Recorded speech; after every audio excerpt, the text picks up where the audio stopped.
don't know where to start. Greater discourse and simile. No.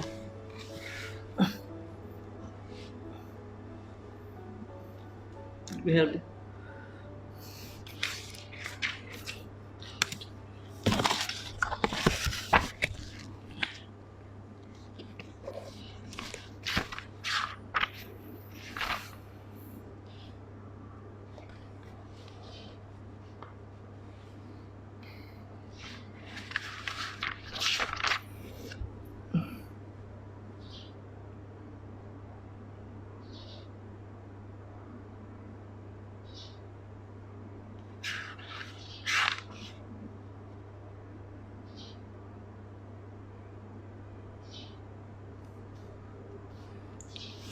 Three, 4, 4.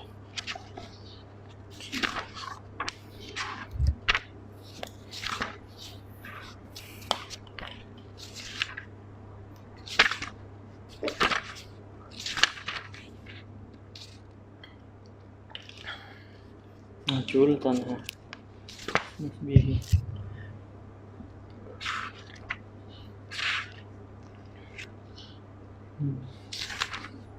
Conditionally of consciousness here. My consciousness justifies reckoned by. Okay. Start from here. Bhikkhus, do you see this has come to be? Yes, Venerable Sir.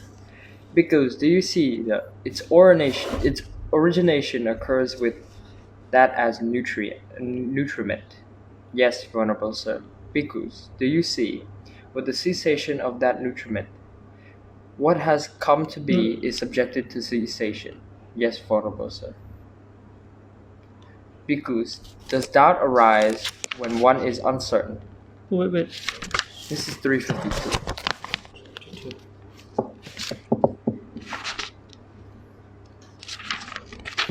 Finish it because consciousness is recurrent prime.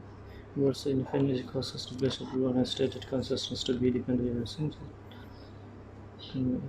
Yes, correct, yeah. And this is the brief one, I think. Has come to be when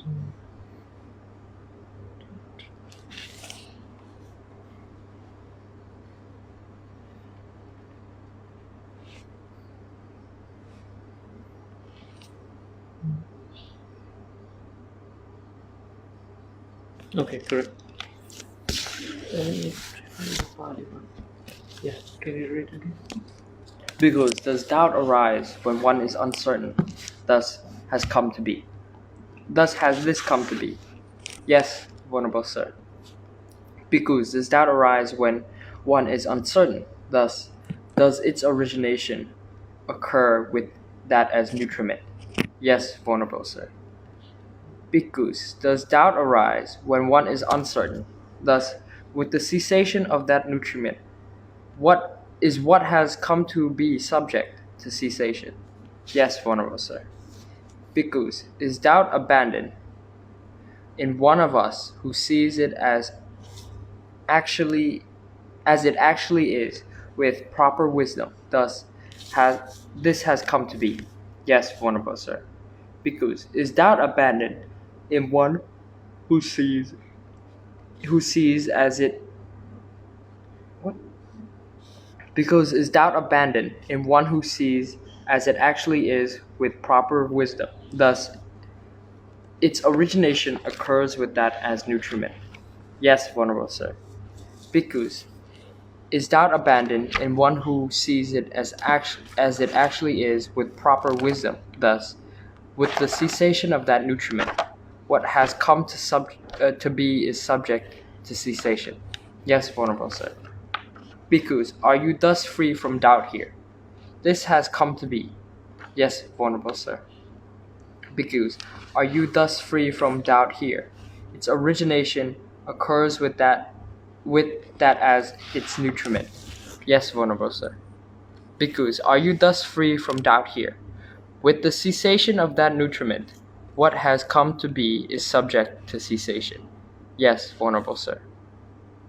Bhikkhus, has it been seen well by you, as it actually is, with proper wisdom? Thus, this has come to be. Yes, Venerable Sir. Bhikkhus, has it been seen by you, well by you, as it actually is, with proper wisdom? Thus, its origination occurs with that as nutriment. Yes, Venerable Sir. Bhikkhus, has it been seen well by you, as it actually is, with proper wisdom? Thus, with the cessation of nutriment, what has come to be is subject to cessation. Yes, Venerable Sir. A little bit philosophical, right? Genau. Let me see this. So yesterday we discussed about how consciousness dependently originated. So what I mean, it's very philosophical topic, because in terms of consciousness, I mean in the matter of consciousness, there are many religious ideologies discuss about that. Genau. Okay, so but the stand or the position which Buddhism is taking is, it tries to emphasize that the consciousness is not a single entity Genau. that streams from one birth to another. Genau. So it has its own condition, or another term we call it requisite conditions, Genau. or supportive factors, because it's not like, because when you have kinds of belief, it refers to kinds of soulism, like it's a soul. No, it's not. So it's a process. Genau. It's a process, and that is why Buddha tried to explain. And now we came to this point, general questionnaire on being. On being mean ourselves. Genau. Okay, Bhikkhu, do you see this has come to be? Yes, Venerable Sir, this has come to be. So in Pali we call it Bhutamidanti Bhikkave Passathati. It means that Buddha want to ask, do you see this is the being? Genau. Okay, so beings here, according to commentary, because there is a note here like 405, so we can go back, we can see what it is. So beings here refers to the 5 aggregates. Genau. So do you remember how many, what are the 5 aggregates? Is it the Form, rupa, what is it? sensation, Sensation, perception, mental formation, mental formations, and consciousness. Genau. So these are 5 aggregates, and in Pali we call it khanda. It's kinds of group. So when we take form, there is a group of form, there is a group of sensation. There is no single form, there is no single sensation, there is no single perception, there is no single mental formation, there is no single consciousness. They are a group. They are together. Correct, and they are dependently arisen and connected. Genau. What I have to say? Okay, so these 5 aggregate can be separated into 2. You remember? Yeah. Mentality and physicality. I mean, in short. Nama Rupa. Nama Rupa. So this is called being. Genau. This is called being. This is called becoming. Genau. Okay, this is called becoming, and it refers to everything. This has come to be. Then the monk says, yes, Venerable Sir, because do you see? Okay, now do you see the being? Do you see the 5 aggregates in another term, or in another term do you see the nama rupa, mentality and physicality? Because do you see its origination occurs with that as nutriment? Genau. Okay, do you see its origination occurs?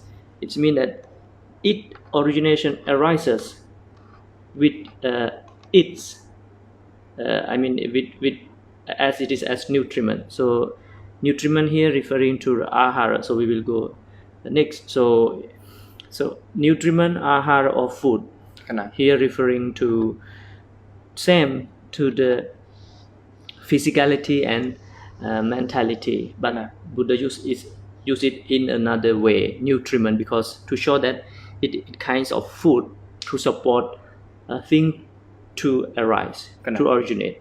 You understand it? So okay, I can say that there are 4 kinds of nutriments. One is, we call it kabalinka ahara, it kinds of edible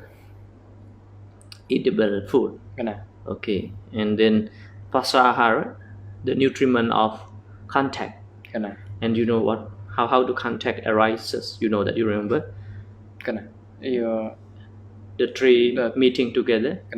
Your what is it? The object, your sense, and then your sense consciousness. When they are meeting together, it's called the contact arises. So contact as nutriment, and then pasa mano sanchetana. Mano sanchetana is about volition. I forgot. Kablinkahara, pasahara, sanyahara, like perception. Okay. So nutriment here refers to that. So even it is a name by different terms, but basically they are referring to the physicality and mentality. Okay. So the monk said, "Yes, Venerable Sir." Then he asked again, "Bhikkhu, do you see with the cessation, okay, with the cessation of that nutriment?" So nutriment, its cause, okay, what has come to be is subject to cessation. You understand that phrase, right? What can you say by your own word? So if the nutriment disappears, correct, then the effect of that nutriment also disappears. Subject to cease. Okay, he said yes. So let me remind you, because we studied Dhammacakkappavattana Sutta and the first discourse of the Buddha, and Madhupindika Sutta, the ball of honey. The ball of honey, and Dandapani, not Dandapani, not Madhupindika, not discourse I told you. The one with the ascetics, right? Correct. No, that's not Madhupindika. That's before this discourse. Upali. I'm sorry. Oh yeah. Upali. Yeah. Upali. So Venerable Anya Kondanya in the Dhammacakkappavattana Sutta, he attained the first stage of enlightenment, the stream entry, and in the same way, the householder Upali attained the stream entry. There is the knowledge, there is a wisdom, there is a light, a knowledge arises in him. You remember the phrase? Remember the phrase that whatever phenomena is of the nature of arising has the nature of cessation. Cessation. So again, like, let you to understand, this is the stand, this is the position Buddhism takes when it comes to the origination of the world and the cessation of the world. Okay, yes, let you understand that even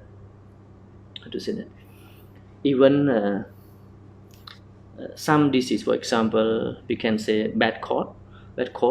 So in Buddhism, it's a physicality, and it has, we call it, there are 4 origination sources, okay, to let any kinds of disease occur.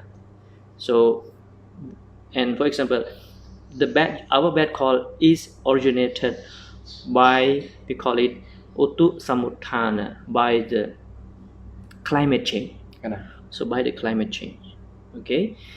So the bad cold arises due to or because of the climate change. Kena.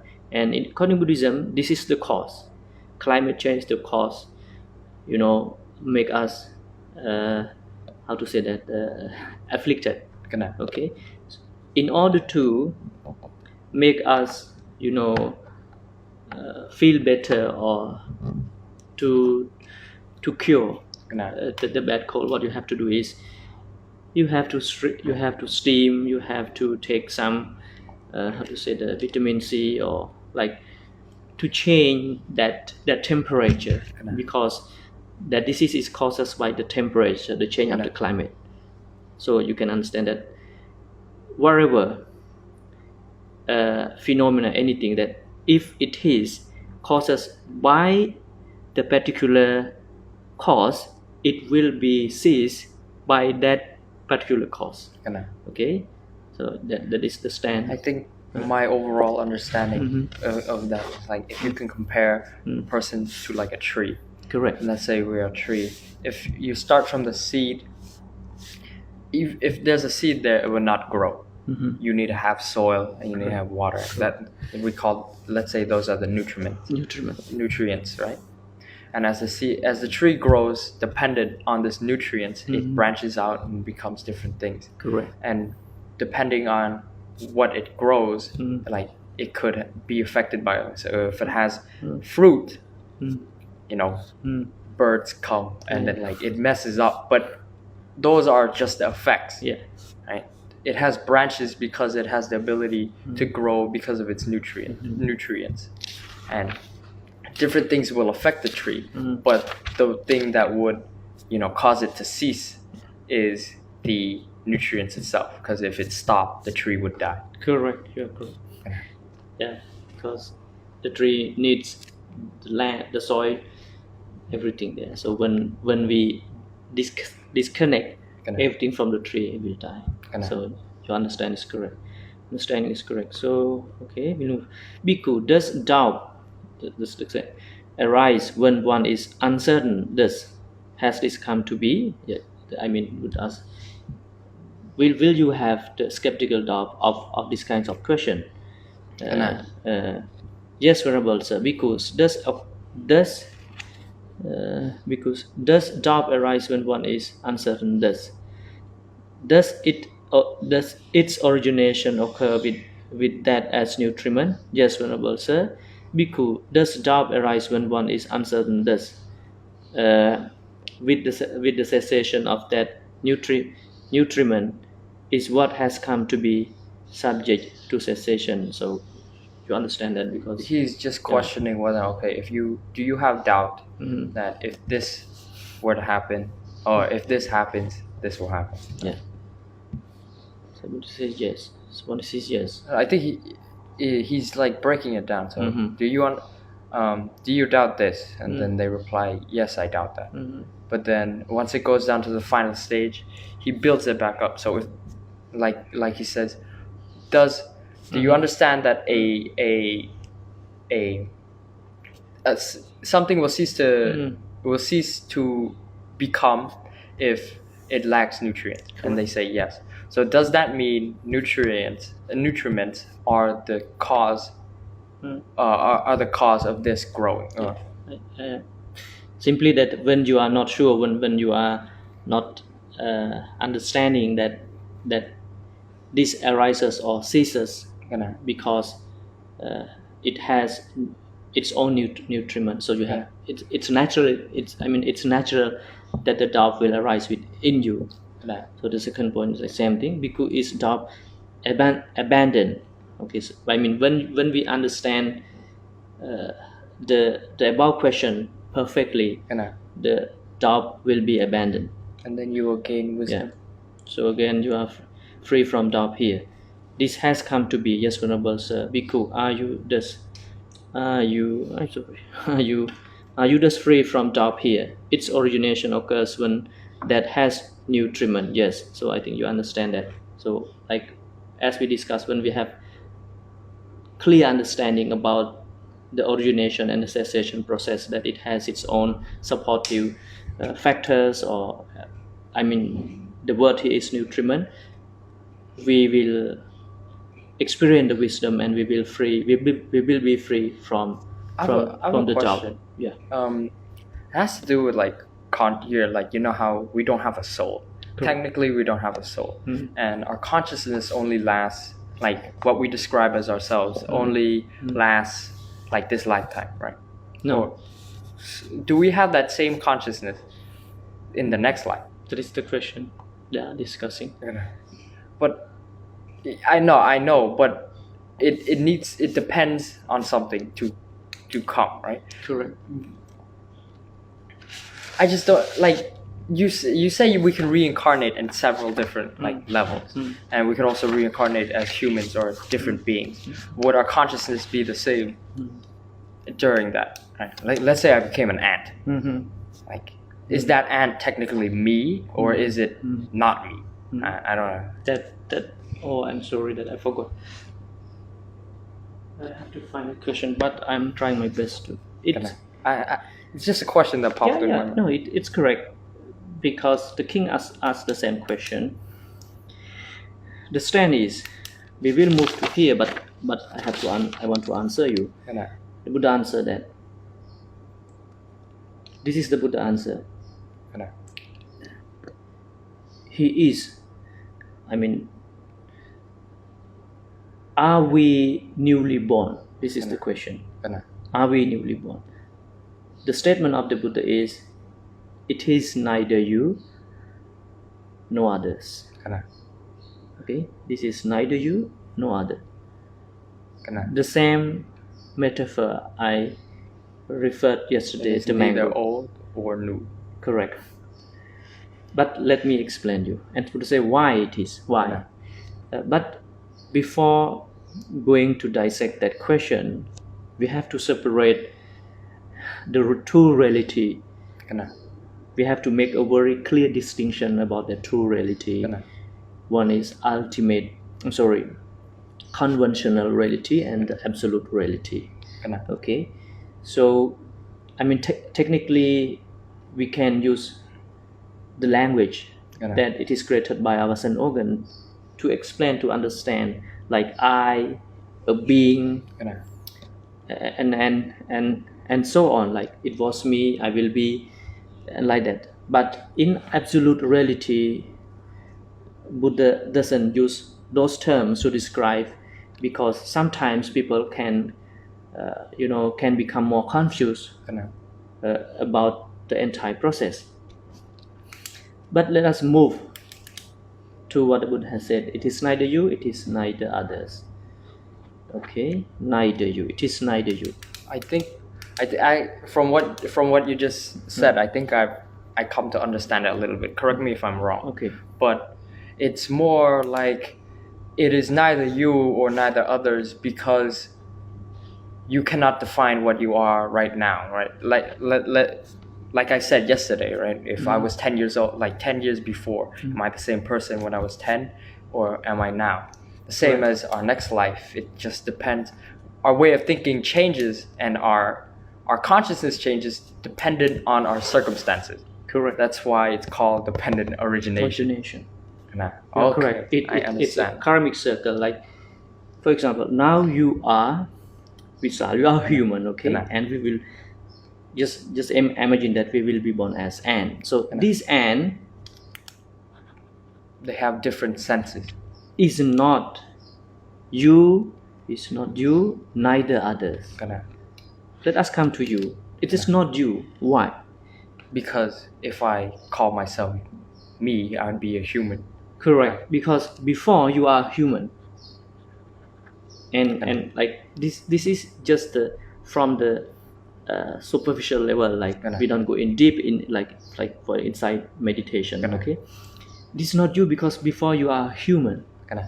Okay, this is not you, and it's kind of we call it evolutionary process. It's an evolutionary process. So the state of impermanence is there always. That is why it's rapidly change, and it changes depend on its supportive fact. Okay, so it is not you because you were a human, but it is not others. Why? Because the end is dependently originated Kena. from what you have done before. So it kind of connect. It's connection. It's a connection, Kena. and it's what we call it the karmic process. Kena. And this happens, I mean, within its own, how to say that, function. Kena. That is why Buddhism emphasizes that no God is created there. Kena. I mean, we use the word we are the one who created ourselves to be God, to be ants, to be human, to be tiger. So dependently originated. I think your understanding was right. Because, yeah, I was a little bit confused, but when you said that, I was able to decipher that, you know, humans, without even having to live another life, dependent on our circumstances, we think differently. Correct. And that is the change of our consciousness.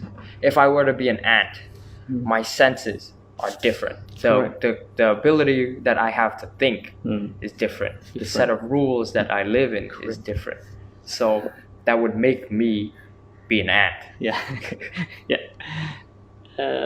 It's the thing is, like, that is why to be born as a human is very rare according to Buddhism. Like, let me explain you this. I think you want to understand that to be born as a human, you need, I mean, how to say that, at your near death experience, your near death experience, we call it in Buddhism Mahātaṇhāsaṅkhaya, the occasion that we are about to die. And it's very quick. Even I say I'm about to die, it's not within 2 seconds. It's very fast.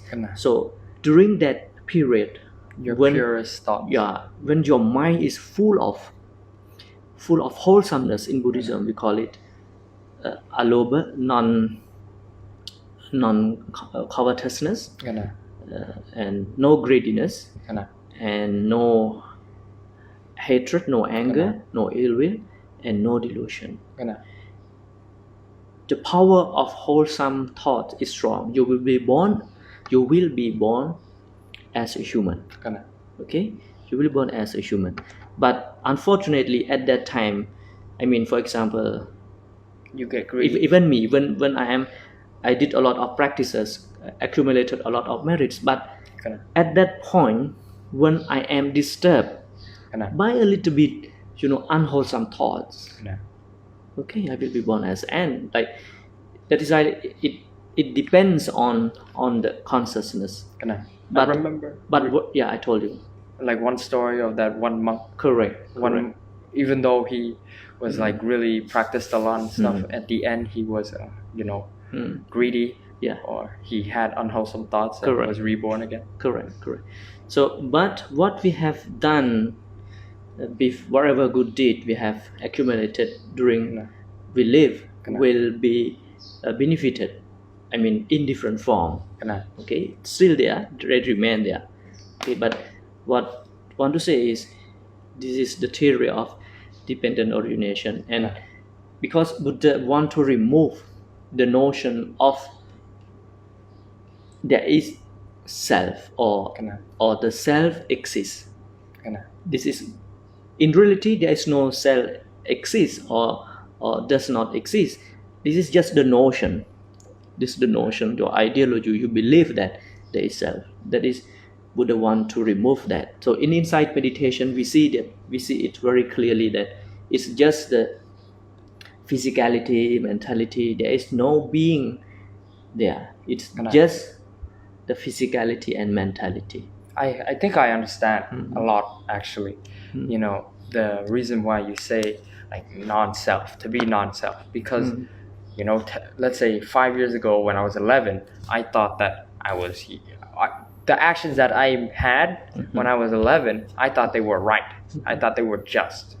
I thought they made sense. But now whenever I look back on it, I get embarrassed. I'm like, why would I do that? Why? But that's not me. Yeah. I didn't do it. I didn't really do that. Correct. Because I'm like right now. You are absolutely correct.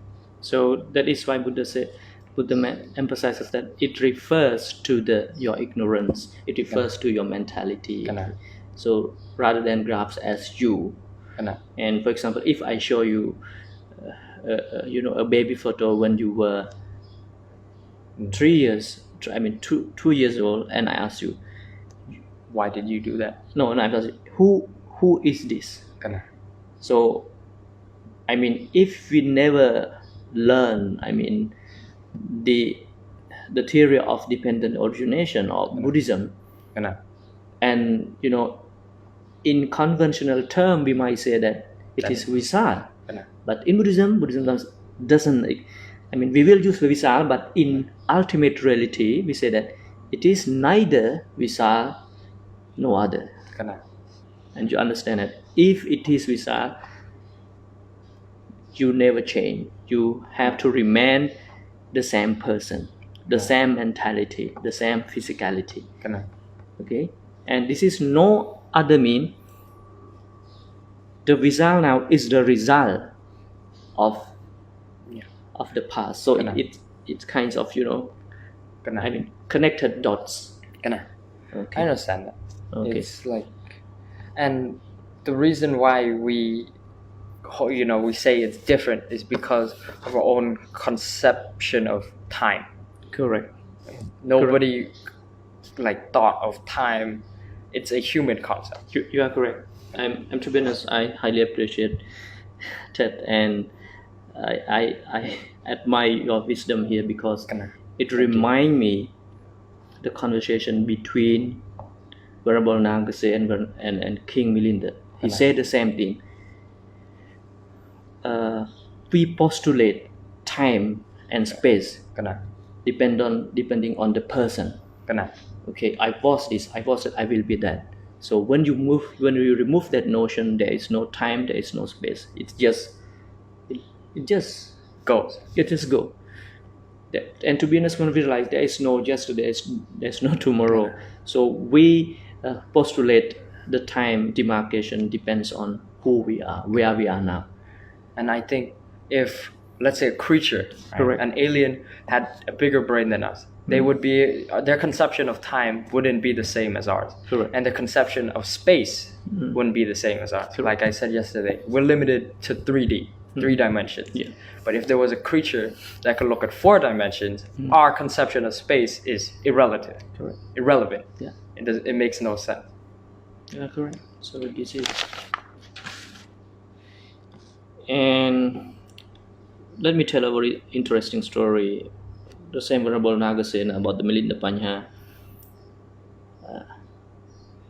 There are 3 baskets in Buddhism. One is Vinaya, the books of disciplinary codes of the monk, and then discourses, what we are studying, and then Abhidhamma. So Abhidhamma is the most philosophical and deepest teaching of the Buddha. And his teacher started teaching him. First is Abhidhamma, because his teacher knew that this is how to attract him to learn, to understand Buddhism, because his background is not Buddhist, his background is Hinduism. So but he was very smart. But I want to say that, to be honest, I decided to teach you this because I think you are very much into the philosophical, like how the world originated and how the mind works, how the consciousness works.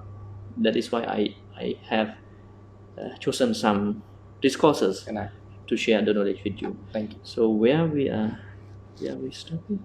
So, but I think you understand this, okay? But we have to move, okay? It has been seen well by you, okay? I think we understand this, okay? I read to the bottom. Okay, so here, like I finished the you page. finished it. So here we understand that how we will be free from the doubt, and how doubt arises, and how we gain wisdom. So that about that statement that we learn from that, whatever the phenomena is of the nature of arising, it will be of the nature of cessation. Okay, so we can start here. Because purified and bright as the view is, if you adhere to it, cherish it, treasure it, and treat it as a possession, would you then understand that the Dhamma has then been taught as similar to a raft, being for the purpose of crossing over, not for the purpose of grasping? No, Venerable Sir. Because, purified and bright as the view is, if you do not adhere to it, cherish it, treasure it, and treat it as a possession, would you then understand that the Dhamma has been taught as similar to a raft, being for the purpose of crossing over, not for the purpose of grasping? Yes, Venerable Sir. What did you understand?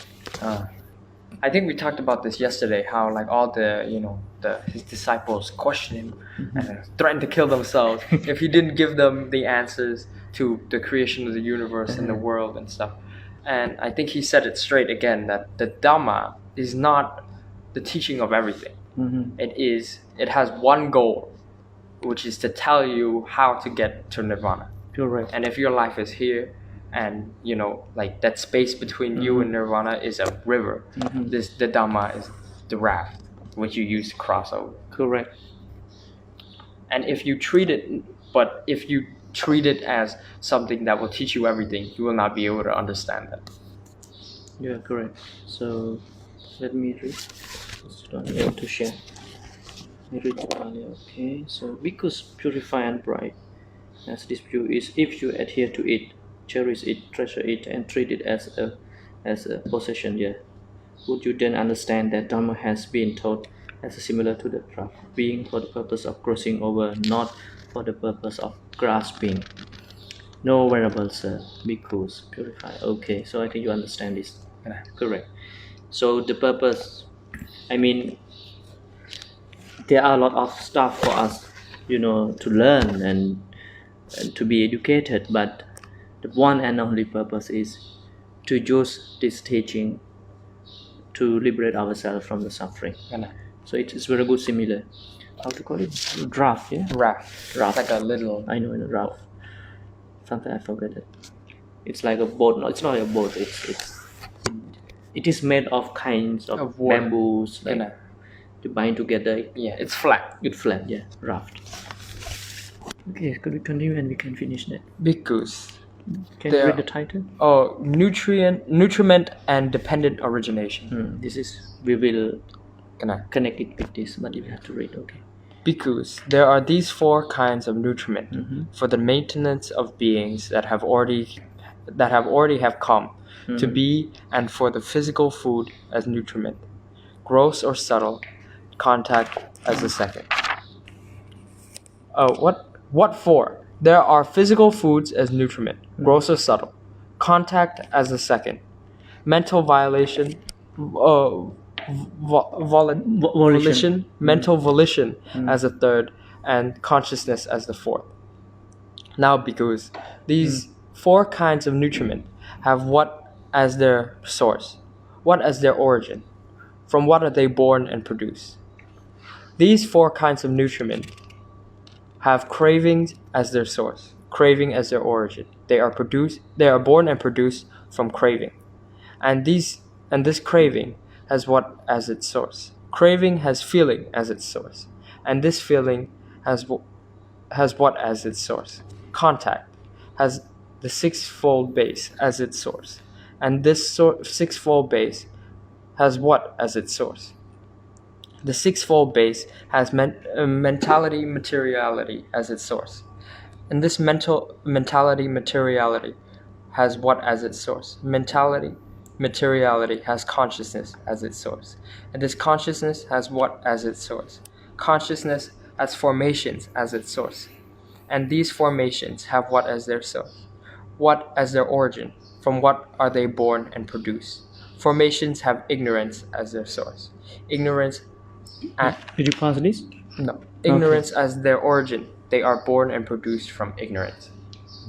Can you explain? By your own word. Okay, so it talks about how it's breaking down from the top instead of the bottom. And it's saying, okay, if there's these four nutriments that shape the growth of your consciousness. Correct. Where do they come from? And those four come from craving.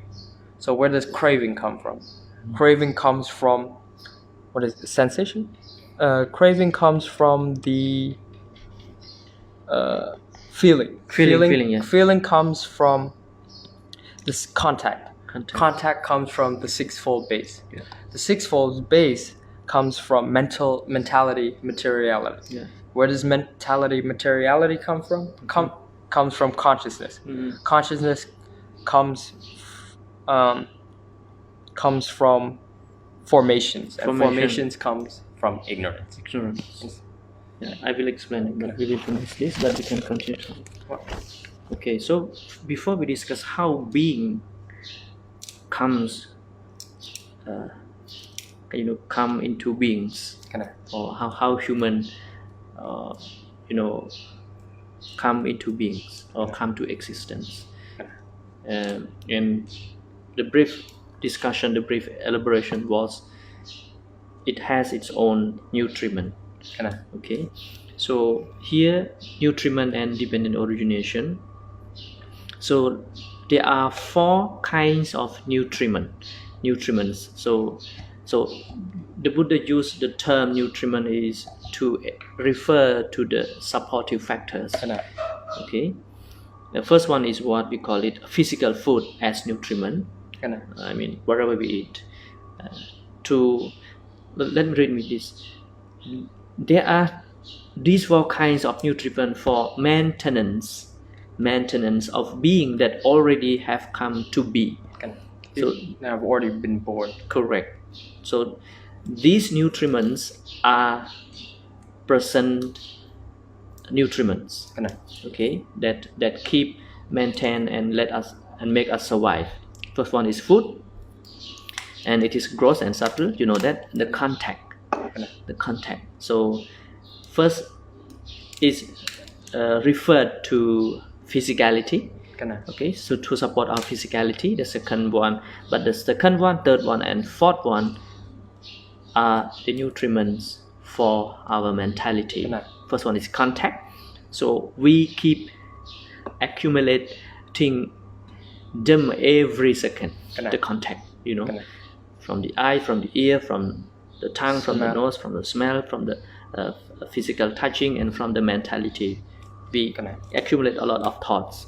That is why we discuss in Mahātaṇhāsaṅkhaya Sutta about mental proliferation. Okay, and the mental volition is referring to the karma. That because karma in Buddhism is what? It is not just an action, it is the volitional action. Okay, we keep that mentally, physically, keep forming, keep producing, keep creating the mental volition. And the consciousness. And you know that eyes consciousness, ear consciousness, okay, and mind consciousness. Okay, so here it discusses about how the consciousness, these 4 kinds of nutriment, are formed or originated. So its very first cause is what? Craving. It's their source. Without craving, there won't be contact, or how to say that, the mental volition or consciousness. So what is contact? Second one, and we have that dimension, not dimension. How to say that? We have that diagram in Mahātaṇhāsaṅkhaya Sutta also. You remember that? You didn't bring it, okay? It breaks up. Yeah, it's break up, like after the contact, same vedana, after sensation, sanya. It says another way, but the same thing. Okay, after sanya, when one perceive, okay, like kinds of when there is a contact, there is a sensation. When one senses, one will perceive. When one perceive, one will think. When one thinks, one creates consciousness. Yeah, objectify or proliferates. So when there are categories of thinking and proliferation, you will connect it to the past. You remember that to the present, to the future. So like same elaboration, but Buddha explain in another way. Okay, so it's connected. That is why you cannot say this is you, because it was your sense, it was a being, then nutriment after nutriment. So it's kinds of the entire process keep changing. So they are dependently originated. That is why you cannot say it is you and neither and neither no other. I'm sorry, no other. So you have to remember that it's sources. So I think I understand like what I was trying to explain. How the nutriments come from craving comes from feeling comes from where it comes from contact, or but it goes down to ignorance. If you aren't ignorant, if there's nothing, if you don't know it, right, that means you are ignorant. Yes. And you might not, okay, if you're born and you don't know anything, how does that mean you're ignorant? But yes, because in the circle of, let's call it like the circle of life, the circle of life, if you weren't ignorant at the end of your life, you would have gone through, you wouldn't have been reborn. Correct. But since you were ignorant, or you missed out on pieces of knowledge, that was the cause for the effect. Correct. Of your next life. You are absolutely right. So this is how, and thank you very much for reminding me to explain you. This knowledge is related to the insight meditation. When one train himself or herself to attain nirvana, we will see these things, not a being, not a visual, or not vulnerable camera, or not. No. You will see this process. And your explanation was correct. What we are trying to do is to attain nirvana, is to eradicate this ignorance. That is when, this is where our knowledge arises. This is the reality. This is the absolute truth that we have to understand. So you are correct. Okay. It's like the Buddha created the Dhamma. It's like the amount of knowledge that you need to have before you can hit before you can go to nirvana. Let's simplify it. And before you die, at that one moment before you die, it kind of checks whether or not you have enough knowledge. Correct. And if you don't, you are deemed as ignorant. And that ignorance creates that whole chain for your next life. Correct. So it is dependent. It doesn't just come out. People might point at it because they don't think, right? They say, oh, that's the end, that's the start. Ignorance comes from nowhere. No, ignorance comes from the lack of knowledge. Correct. Because you don't know. And it's interconnected. Okay. It's always going, perpetual. Yeah. Okay, yeah, you understood. Correct. Absolutely right. So we can use this theory to refer to how the world originated. That is why I told you Buddhism believe in spiritual evolution. This is the process of spiritual evolution. How beings become whatever they want.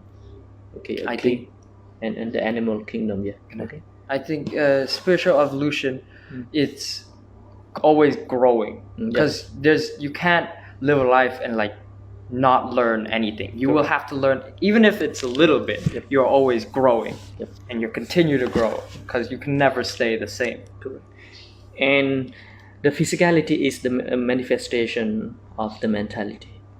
So that is why Buddhism emphasizes very much, strongly on the mind. You remember you remember the conversation between the householder, the Andapani and the Buddha, and Upali and the Buddha. Their philosophy is they are talking about the three kinds of rocks. So they emphasizes on physicality, but Buddhism emphasizes on mentality. Because On it's your mind that tells your body. Everything. It's very strong element. Okay, that's why I keep connect And hopefully you understand that I start from the Mahātaṇhāsaṅkhaya Sutta, the basic knowledge, Yeah, then I connect I don't it. think I would have understood this if I didn't understand mentality, materiality. Correct. And because I understand that, I'm able to understand this. That's why our knowledge is interconnected, Connect. interdependent. Whatever we read, we can connect it and we can understand. Connect. Okay, so tomorrow we will have a break. Okay. Okay. Thank you. Oh, my pleasure.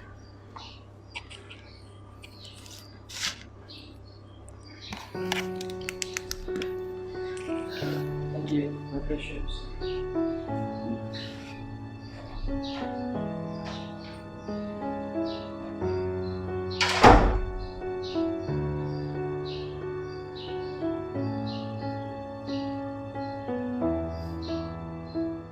Great.